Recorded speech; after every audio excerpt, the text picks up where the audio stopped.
ডিব্ৰুগড়ত পুনৰ আত্মহননৰ ঘটনা। ডিব্ৰুগড় পল্টন বজাৰৰ এটা ভাড়াঘৰত টেঙাখাটৰ লেংৰাই লোকমিতা বৰগোহাঁই নামৰ যুৱতীগৰাকীৰ মৃতদেহ উদ্ধাৰ হৈছে। উল্লেখ্য যে লোকমিতা ডিব্ৰুগড়ৰ এখন ব্যক্তিগত চিকিৎসালয়ত নাৰ্ছ হিচাপে কৰ্মৰত আছিল। জানিব পৰা মতে চিপ লৈ ওলমি থকাৰ অৱস্থাত মৃতদেহটো আৰক্ষীয়ে উদ্ধাৰ কৰে যদিও লোকমিতাৰ পৰিয়ালৰ লোকে এয়া এক পৰিকল্পিত হত্যা বুলি অভিযোগ কৰিছে। ইতিমধ্যে আৰক্ষীয়ে মৃতদেহ উদ্ধাৰ কৰাৰ লগতে তদন্ত অব্যাহত ৰাখিছে।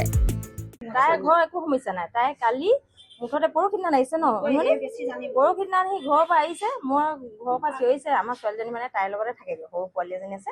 তেতিয়া কৈছে মানে হেৰি বোলে জোন বুলি মোক চিঞৰে। তাৰপিছতে দদাইকে চিঞৰিছে, মই বোলে হেৰি লাকি আহিছে নহয় বোলে। মই বোলো তাৰপৰা হেৰি মই বোলো গা ভাল নাই নহয়, তাই যাব নোৱাৰে বোলে।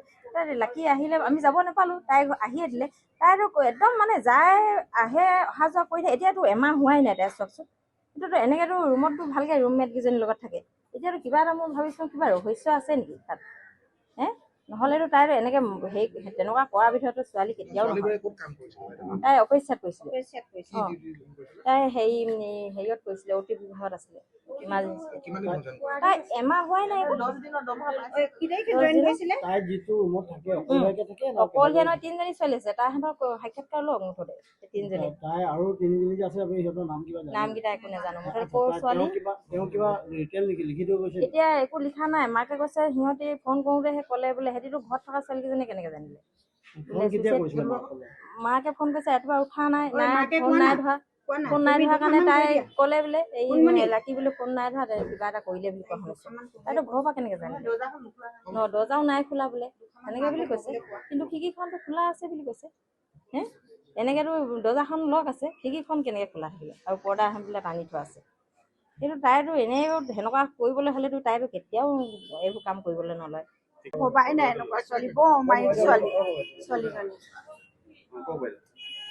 ছোৱালীজনী যে এনেকুৱা মানে পৰ্যায় পাবগৈ বুলি আমি ভবাই নাই। বৰ অমায়িক ছোৱালীজনী, ঠাণ্ডা মাণ্ডা তাই। মাকে হেৰি কৰি কিনে সেইদিনাখন থৈ গৈছেহি আমাৰ ঘৰতো। তেনেকৈ ভাত পানী খুৱাই পঠিয়াইছোঁ তাইক ধুনীয়াকৈ। এইটো কেলে হ'ল এতিয়া আমি মানে ভবা নাই নহয়, এইটো কেলে তেনেকুৱা কৰিলে তাই ভবাই নাই। তাই নাজানো নহয় সেইটো কি আছে, তাইতো নাজানো। আহাচোন তুমি কোৱা। একচুৱেলি কি হ'ল আমি নিজেও গম নাপাওঁ।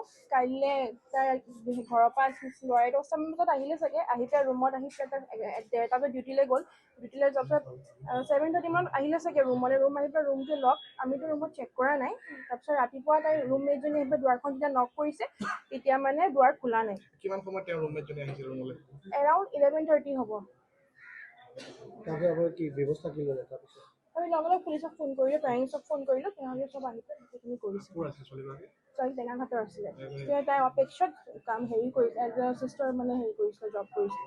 আপোনালোকৰ ইয়াত কিমান দিনৰ পৰা ভাড়া দিয়ে? মিনিমাম 15 days মান হৈছে, বেছি দিন হোৱা নাই। লোকমিতা গোহাঁই।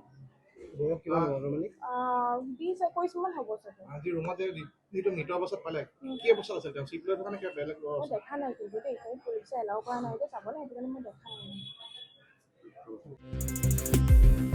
ডিব্ৰুগড়ৰ পৰা আতিকুৰ ৰহমানৰ ৰিপৰ্ট, এনি ভাৰত 24।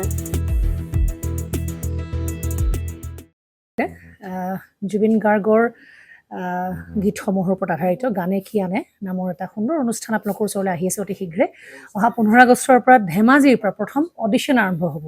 আৰু সেই অডিশ্যনৰ যোগেদি বিভিন্ন কণ্ঠশিল্পীসকলে, যিসকলে এই অনুষ্ঠানত যোগদান কৰিব বিচাৰে, তেওঁলোকে এই অডিশ্যনৰ যোগেদি আগবাঢ়ি আহক। আৰু জুবিন গাৰ্গৰ বহুত ভাল লগা গান আমি সদায় শুনি আহোঁ। আৰু আপোনালোকৰ যদি ভাল লগা গান থাকে, জুবিন গাৰ্গৰ আপোনালোকে গাই ভাল পায়, তেন্তে অডিশ্যনত যোগদান কৰক। মোৰ ফালৰ পৰা আন্তৰিক শুভকামনা থাকিল এই সম্পূৰ্ণ অনুষ্ঠানটোলৈ। ধন্যবাদ।